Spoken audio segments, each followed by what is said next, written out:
नमस्कार, स्वराज एक्सप्रेस पर आपका स्वागत है। मैं हूं आपके साथ विजेंद्र विजय। आज हम चर्चा करेंगे एक महत्वपूर्ण मुद्दे की।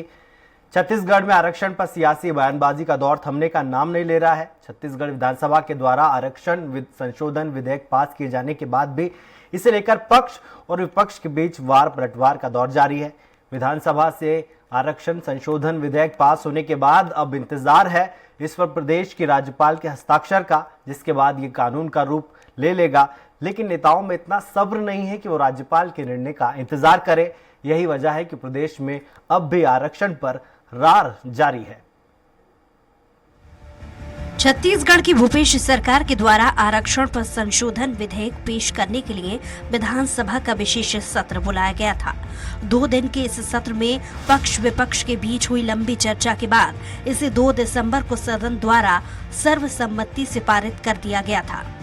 इसके बाद बारी थी इस पर राज्यपाल के हस्ताक्षर की, जिसका अभी भी इंतजार है। बताया जा रहा है कि राज्यपाल इस पर विशेषज्ञों से विधिक राय ले रही हैं। लेकिन इन 5 दिनों से चले आ रहे इंतजार के बीच कहीं न कहीं नेताओं का सब्र टूटता दिखाई दे रहा है और ये जाहिर हो रहा है कि उनके बयानों से बीजेपी के वरिष्ठ नेता और पूर्व कैबिनेट मंत्री केदार कश्यप ने इसी मामले में मंत्री कवासी लखमा से इस्तीफे की मांग कर ली है। केदार कश्यप ने कहा कि मंत्री कवासी लखमा ने दावा करते हुए कहा था कि अगर 2 दिसंबर को आरक्षण लागू नहीं होता है तब वे इस्तीफा दे देंगे। केदार कश्यप ने कहा कि लखमा अगर सच में आदिवासियों के हितैषी हैं, तब वे पद से इस्तीफा दे दें। उन्होंने कहा कि राज्य सरकार अभी तक आरक्षण लागू नहीं कर पाई है और प्रदेश में अभी आरक्षण की स्थिति शून्य हो चुकी है। वहीं बीजेपी के मुख्य प्रवक्ता और पूर्व कैबिनेट मंत्री अजय चंद्राकर ने राज्यपाल के हस्ताक्षर में हो रहे विलंब पर कहा कि राजभवन का उद्देश्य पवित्र है, आगे चलकर कोई संकट न आ जाए, इसलिए इस पर गंभीरता दिखाई जा रही है। उन्होंने कहा कि जबकि इस पर कांग्रेस का उद्देश्य राजनीतिक था, वे भानु प्रतापपुर उपचुनाव को सामने देखकर आरक्षण लेकर आए थे। उन्होंने बड़ी बड़ी बातें कही थी कि यदि वो आरक्षण लागू नहीं कर पाए 2 तारीख तक, तो वो इस्तीफा दे देंगे, वो अपने सारे पदों से इस्तीफा दे देंगे और राजनीति से संन्यास ले लेंगे। आज 6 तारीख हो रहा है। 6 तारीख के होने के बावजूद भी आज राज्य सरकार आरक्षण यहां पर लागू नहीं कर पाई। आज आरक्षण की स्थिति पूरे प्रदेश में शून्य हो चुकी है। राजभवन का उद्देश्य पवित्र है कि टिके, अदालत में या कहीं पर भी कोई आपत्ति हो तो।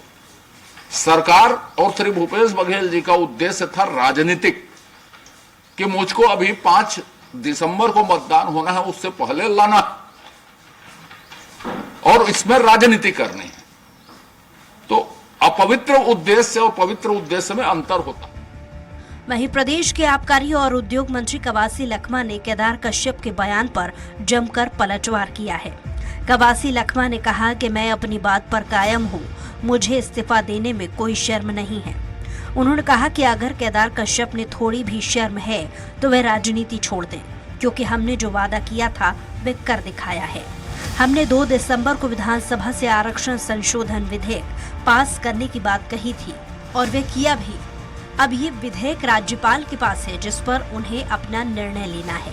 कवासी लखमा ने केदार कश्यप को चैलेंज करते हुए कहा कि अब बारी आपकी है और आप करके दिखाएं, नहीं तो बस्तर छोड़ दें, मैं भी छोड़ दूंगा।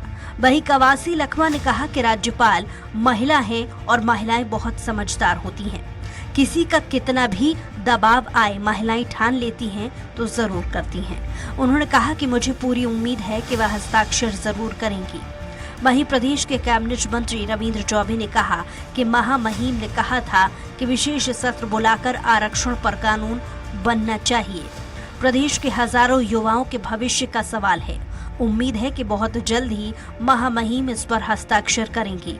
गौरतलब है कि विधानसभा के द्वारा पारित किए गए आरक्षण संशोधन विधेयक में अनुसूचित जनजाति को 32%, अनुसूचित जाति को 13%, पिछड़ा वर्ग को 27% और EOW को 4% आरक्षण का प्रावधान किया गया है। मैं आज भी कायम हूँ केदार कश्यप जी, अगर माँ का आदिवासी का दूध पिया है, कवासी लखमा भी माँ का दूध पिया है। मैं 2 तारीख को 1 और 2 तारीख को विधानसभा में पास करूंगा। आरक्षण पास किया, हिंदुस्तान नहीं दुनिया दिख रहा है। तो अभी तुम्हारा पारी है, करके देखो, नहीं तो बस्तर छोड़ दो। अब मैं भी छोड़ दूंगा। महामहिम ने स्वयं कहा था कि विशेष सत्र बुला करके आरक्षण के पक्ष में कानून बनना चाहिए। उन्होंने स्टेटमेंट भी दिया था कि जैसे ही बिल उनके पास आएगा तत्काल उसकी अनुमति वो जारी करेंगे, और उस स्टेटमेंट के आधार पे हमने महामहिम से तत्काल अनुमति जारी करने के लिए जिस दिन हमारा विधेयक पारित हुआ उसी दिन 5 मंत्रियों सहित प्रशासनिक अधिकारी ले जा करके जो विधानसभा की कार्रवाई है उसको माननीय महामहिम को हमने अवगत कराया था। उम्मीद करते थे कि बहुत जल्दी हस्ताक्षर हो जाएगा। कुल मिलाकर हालात ये है कि आरक्षण संशोधन विधेयक विधानसभा से सर्वसम्मति से पास होने के बाद भी इस पर सियासी बयानबाजी और आरोपों प्रत्यारोपों का दौर जारी है। वहीं बताया जा रहा है कि राज्यपाल अनुसुईया उइके इस विधेयक पर हस्ताक्षर के पूर्व विधि विशेषज्ञों से उनकी राय ले रही हैं। फिर ऐसे में राजनीतिक दलों और उनके नेताओं को जरूरत है धैर्य की। विशेषज्ञों की भी यही राय है कि इस विधेयक पर राज्यपाल के अंतिम फैसले का इंतजार किया जाना चाहिए। स्वराज एक्सप्रेस के लिए रायपुर से संजय उपाध्याय की रिपोर्ट। इस मुद्दे पर चर्चा के लिए हमारे साथ 3 खास मेहमानों का पैनल होगा। कांग्रेस पार्टी से हमारे साथ नितिन भंसाली जी हैं, बीजेपी से हमारे साथ पूर्व विधायक विमल चोपड़ा जी हैं, वरिष्ठ पत्रकार बाबूलाल शर्मा जी हमारे साथ हैं। आप तीनों मेहमानों का बहुत बहुत शुक्रिया। पहला सवाल मेरा भंसाली जी आपसे, लागू करने में और बिल पास होने में अंतर होता है, ये बीजेपी कह रही है। उल्टा चोर कोतवाल को डांटे, किसकी वजह से ये चीजें हुई और किनकी नीयत में खोट थी, ये तो सर्वविदित है। कांग्रेस ने इस विषय पर विधानसभा का विशेष सत्र बुलाया। 2 दिन के विशेष सत्र में इस पर चर्चा हुई और सर्वसम्मति से ये विधेयक पारित हुआ। पास होने के बाद ये विधि सम्मत माननीय राज्यपाल महोदया के पास गया। हमारे 5 वरिष्ठ मंत्री अधिकारियों की टीम के साथ तुरंत विधानसभा से निकलकर गवर्नर मैडम के पास गए और उनको जो विधानसभा की जो कार्रवाई थी विधेयक के संबंधित वो उनको सौंपी और उनको अवगत कराया और हस्ताक्षर करने का उस पर निवेदन किया। चूंकि गवर्नर मैडम ने खुद कहा था, महामहिम मैडम ने, कि आप इस पर विशेष सत्र बुलाइए और आप इसको विधानसभा में पास करवाइए इस विधेयक को, मैं आपके साथ हूं और मैं इस पर तत्काल हस्ताक्षर करूंगी। देखिए, विधि सम्मत वो कुछ विधि विशेषज्ञों से इस पे राय ले रही है और हमें पूरी उम्मीद है कि बहुत जल्द हस्ताक्षर वो करेंगी और ये विधेयक कानून बनेगा और इस प्रदेश में आरक्षण लाभार्थियों को इसके अनुरूप बिल्कुल लाभ मिलेगा। जी, हमारे साथ पूर्व विधायक हैं बीजेपी से विमल चोपड़ा जी। चोपड़ा जी, आपकी पार्टी क्या सब्र नहीं रख सकती है? जब बिल पारित हो गया है तो उस पर राज्यपाल के हस्ताक्षर भी हो ही जाएंगे। तो हमारी पार्टी क्या बोल रही सर? राज्यपाल के पास गई है, ये तो ऐसा हो गया चोरी और सीनाजोरी। जिन लोगों ने 2 से 3 महीना विधानसभा का विशेष सत्र बुलाने के लिए लगा दिया जी, वो लोग कह रहे कि 4 दिन में पहाड़ खोद लो, पहाड़ उठा लो करके, पहाड़ टूट गया। ये किस पर? अभी खुद जो है कांग्रेस के प्रवक्ता बोल रहे हैं कि राज्यपाल मैडम जो है विधि विशेषज्ञों की राय ले रही है और वो ये सुनिश्चित करना चाहती है कि हाई कोर्ट में जाकर के, सुप्रीम कोर्ट में जाकर के किसी प्रकार का अड़ंगा नहीं आना चाहिए।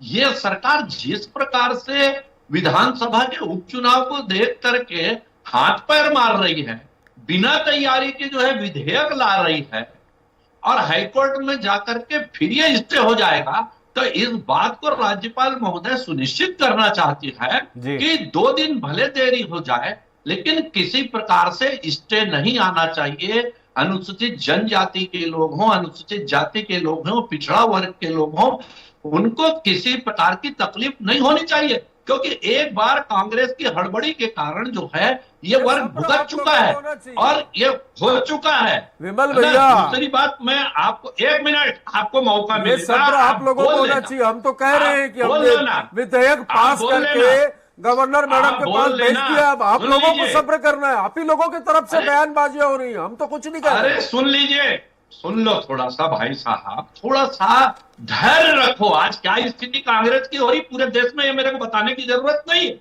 वो किस कारण से हो रही है ये भी बोलने की जरूरत नहीं है। आप ये जानिए कि विधानसभा में भारतीय जनता पार्टी ने पूरा सहयोग दिया और कहा कि ये बिल पारित होना चाहिए करके, लेकिन कांग्रेस के लोग जो हैं सिर्फ विधानसभा अंत चुनाव तक को तो लड़ाई देखते है हुए कि भैया उपचुनाव को विधानसभा में देखते आप हुए लोगों जो ने है, विधेयक पारित वो न हो इस इसके लिए प्रकार खूब का प्रयास था। किए, पर संख्या बल आपका कम था इसलिए आप जीत नहीं पाए।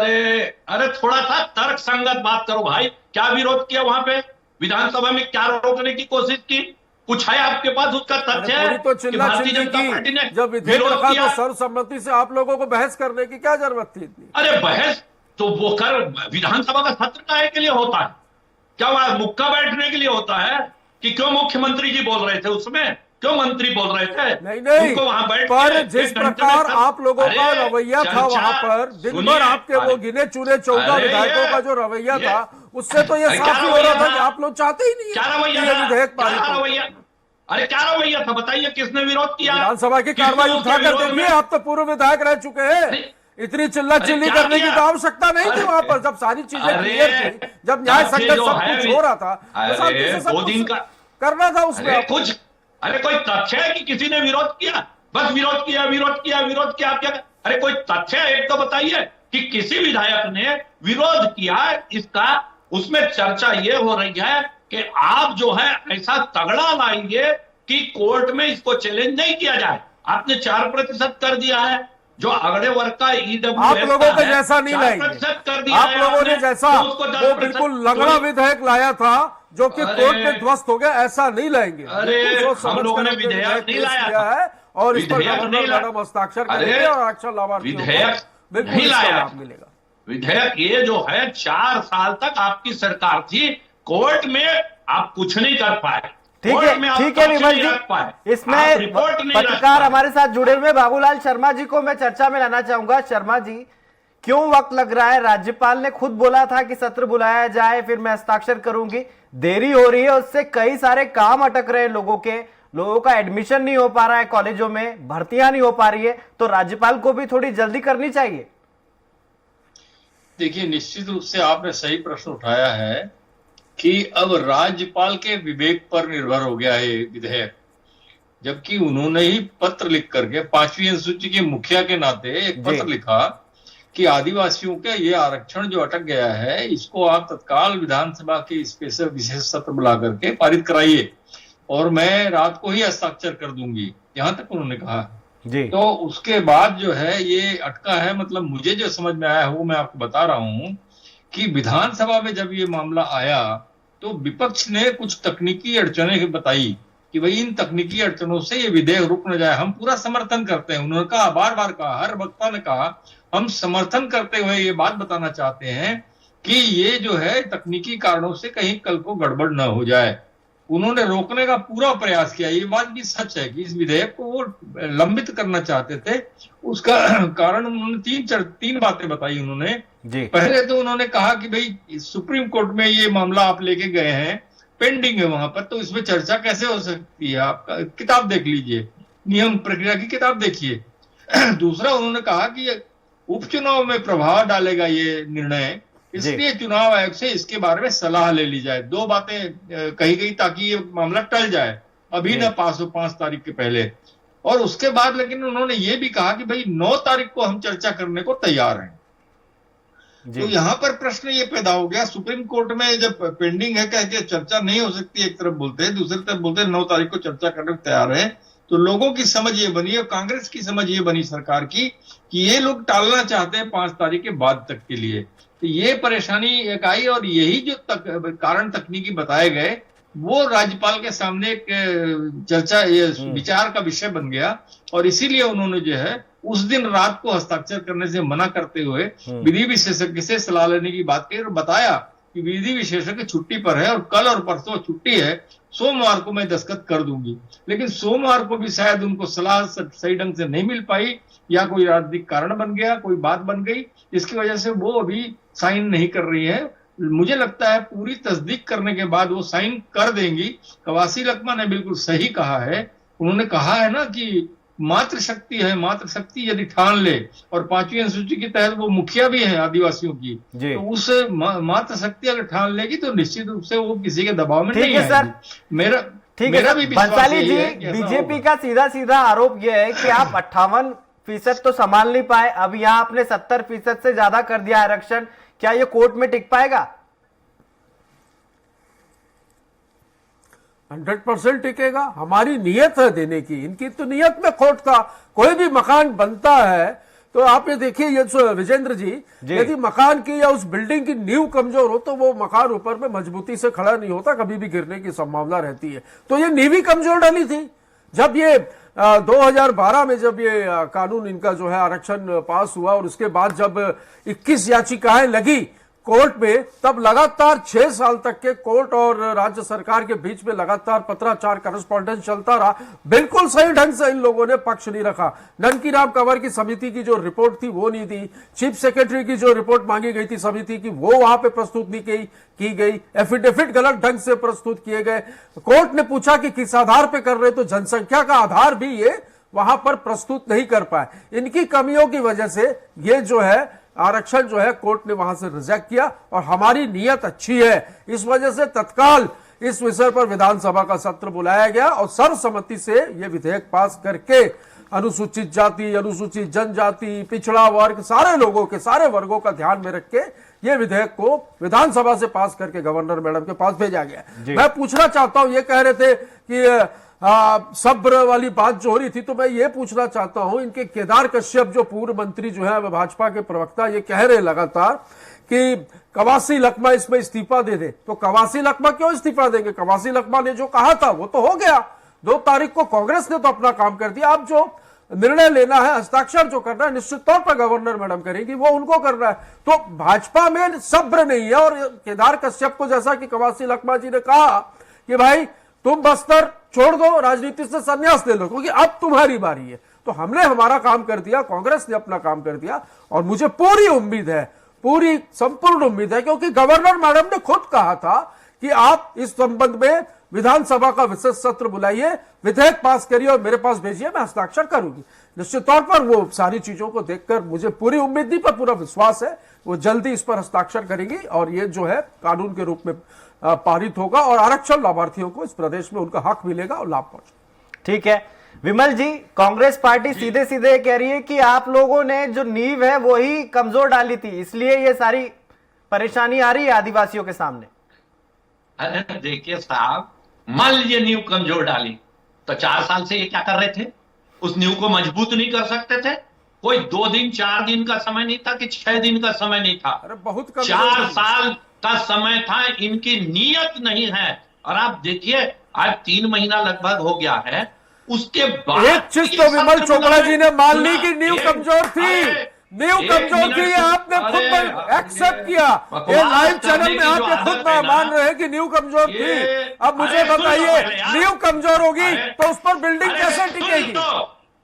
अरे सुन लो, थोड़ा एक बकबक करने की आदत बंद करना चाहिए भंसाली जी। थोड़ा सा एक अच्छे, यदि आप डिबेटर हो बकबक नहीं कर रहे, इसमें बात कर रहे हैं आरक्षण लाभार्थियों। सुन लो, मैं आप न्यू कमजोर मान रहे हैं तो 4 साल क्या कर रहे थे? मुझे आपसे सीखने की जब जरूरत मान नहीं रहे है। हैं कि न्यू कमजोर थी और 32% किसने दिया? कांग्रेस ने नहीं, भाजपा ने दिया। और जिसने कोर्ट में लगाया इस प्रकरण को, उसको आपने पुरस्कृत किया, आपने उसको आयोग का अध्यक्ष बनाया। आपकी नीयत क्या थी ये जानते हैं कि आपने एक तरफ उससे कोर्ट में लगाया कि इसको लगाओ कि ये आदिवासियों को आरक्षण नहीं मिलना चाहिए, और आपने उसको कैंसिल कराया। दूसरी बात आपको बता दूं, कवासी लखमा ने कहा था कि 2 तारीख को हम आरक्षण लागू कर देंगे।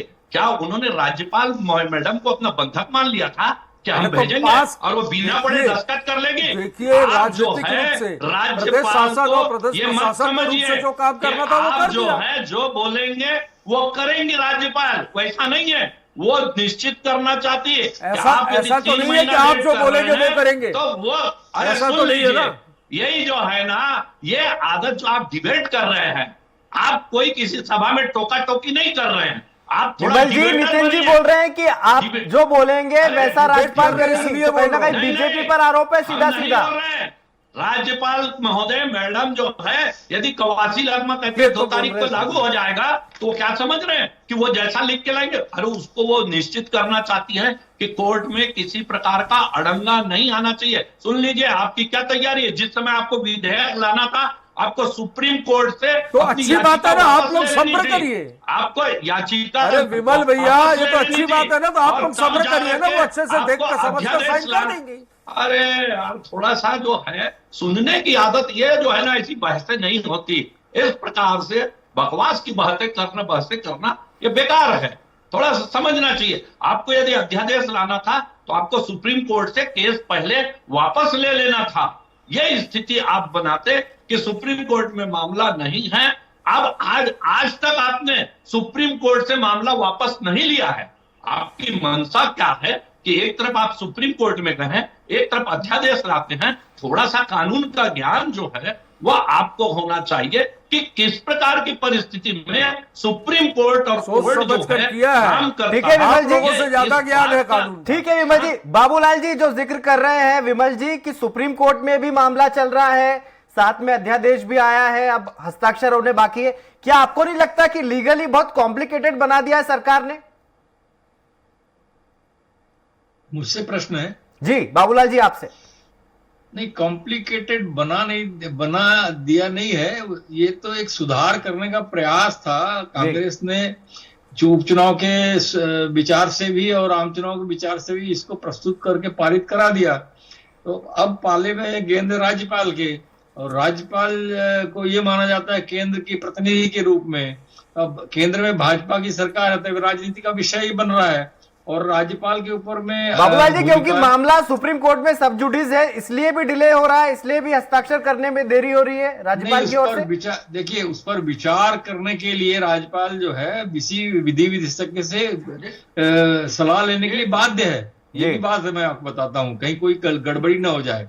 और जहां तक मैं समझ पा रहा हूं कि संविधान में इस बात की स्पष्ट व्याख्या है कि कोई भी अगर इससे ज्यादा 50% से ज्यादा वाली बात आती है तो वहां की परिस्थितियों के मुताबिक वहां के वर्गों की जनसंख्या के आधार पर आरक्षण दिया जा सकता है सरकार के द्वारा। अब ये इन्होंने पारित करा दिया तो होगा क्या, मैं आपको बताता हूं। थोड़ा दो सेकंड मेरे को टाइम दीजिए। बिल्कुल। डॉक्टर रमन सिंह ने 2012 में 20% से 32% आदिवासी आरक्षण किया था, और उसके खिलाफ लोग गए थे कोर्ट में, जिसका फैसला ये आया।